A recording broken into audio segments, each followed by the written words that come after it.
ఓం నమః శివాయ శ్రీమాత్రే నమః. మిత్రులకి శుభాభిలాషులకి నన్ను ఎందుకు ఆదరిస్తున్న యూట్యూబ్ ప్రేక్షకులందరికీ కూడా పేరు పేరు ధన్యవాదాలు. ఈరోజు మనం చాలామంది మిత్రులు నన్ను అడిగారు ఏంటంటే సింధూరం ఒరిజినల్ సింధూరం మొక్క గురించి చెప్పండి, అలాగే ఎలా ఉంటుంది మొక్క, ఎలా ఉంటుంది సింధూరం గింజల నుంచి ఎలా తీస్తారు అనేది చూపించమని అడిగారు. వారందరి కోసం ఈరోజు నేను మీ అందరికీ చూపిస్తున్న మొక్క సింధూరం మొక్క. సింధూరం కాయలు ఇవి చూస్తున్నారు కదా, ఇవి ఈ మొక్క ఇలా కాయలు వస్తూ ఉంటాయి, ఇటు పూలు ఇలా ఉంటాయి, ఇది డ్రై అయిపోయాయి ఈ పూలు. మీకు నేను ఇప్పుడు ఈ కాయల గింజలు ఎలా ఉంటాయి, సింధూరం ఎలా ఉంటుందో మీకు నేను చూపిస్తాను. మిత్రులారా, మీకు ఈ వీడియో నచ్చినట్టు లైక్ చేయండి, నా ఛానల్ సబ్స్క్రైబ్ చేసుకోండి, అలాగే గంట సింబల్ని యాక్టివేట్ చేసుకోండి.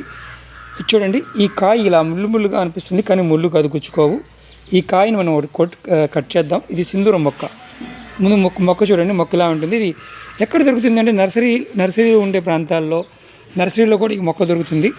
ఇది మన ఇళ్ళ దగ్గర కూడా పెంచుకోవచ్చు, పెద్ద మొక్క అవుతుంది.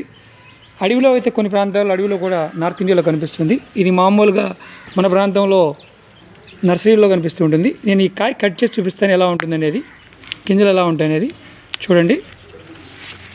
చూడండి లోపల గింజలు ఎర్రగా ఎరుపుడాల్లో ఉంటాయి, చూస్తున్నారు కదా. ఈ గింజలు సహజంగా సింధూరం తయారు చేసేవారు, ఈ గింజలు చేస్తారు. పాత రోజుల్లో కుంకుమ కూడా దీంతో తయారు చేసేవారు. మీకు నేను నలిపి చూపిస్తాను, మీకు అర్థమవుతుంది. సింధూరం మన హనుమంతుడికి వేస్తాం కదా సింధూరం, అలా ఉంటాయి అన్నమాట.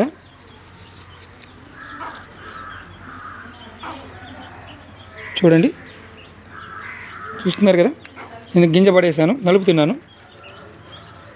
చూడండి, ఇది ఒరిజినల్ హనుమంతుడికి వేసే సింధూరం. ఈ గింజలతో చేస్తారు మిత్రులారా, చాలా అద్భుతమైన శక్తి కలిగిన సింధూరం. మనం తంత్రానికి మంత్రానికి ఈ సింధూరాన్ని వాడుతూ ఉంటాం. మీరు దగ్గరలో ఉన్న నర్సరీ కంపల్సరీ అడగండి, ఇలాంటి సింధూరం మొక్కను పెట్టుకోండి. కాస్త మనం మనంతరమనంగా సింధూరం తయారు చేసుకోవచ్చు. చూసారు కదా, ఒరిజినల్ సింధూరం. ఈ కాయ కూడా నేను చిన్న మొక్క ఇది, నేను దీన్ని ఆన్లైన్లో తీసుకోవడం జరిగింది. బతుకుతుందో లేదు అనుకున్నాను, కానీ బతికింది, కాయలు రావడం జరిగింది. ఈరోజు మీకు చూపించడం కోసం నేను ఈ కాయని కట్ చేయడం జరిగింది. చాలా గుత్తులుగా వస్తాయి, అడవిలో ఉంటాయి మిత్రులారు, ఇవి గుత్తులుగా వస్తాయి. చూడండి, ఇదిగోండి కాయ ఇలా ఉంది, లోపల గింజ. ఈ గింజలు నలిపితే చాలు చక్కగా అద్భుతమైన సింధూరం. నేను ఆకు మీద కూడా రాసి చూపిస్తాను, చూడండి. అదిగోండి, ఇది మనం ఇలా సింధూరాన్ని కలెక్ట్ చేసుకొని మన ఇంట్లో నిత్యం బొట్టు పెట్టుకోవడానికి వాడుకోవచ్చు. అలాగే హనుమంతుని పూజలు కూడా మనం వాడుకోవడానికి మంచి అవకాశం ఉంటుంది. ఇది పెట్టుకోవడం వల్ల వాస్తురీత్యా ఉండే దోషాలు కూడా తగ్గుతాయని శాస్త్రం చెప్తూ ఉంటుంది. మీరు పెరటి పెద్దగా ఉన్నప్పుడు కుండీలో కూడా పెంచుకోవచ్చు మిత్రులారా, పెరటి పెద్దగా ఉన్నప్పుడు కూడా పెట్టుకోవచ్చు. మీరు ప్రయత్నం చేయండి, ఖచ్చితంగా మంచి ఫలితాలు ఉంటాయి.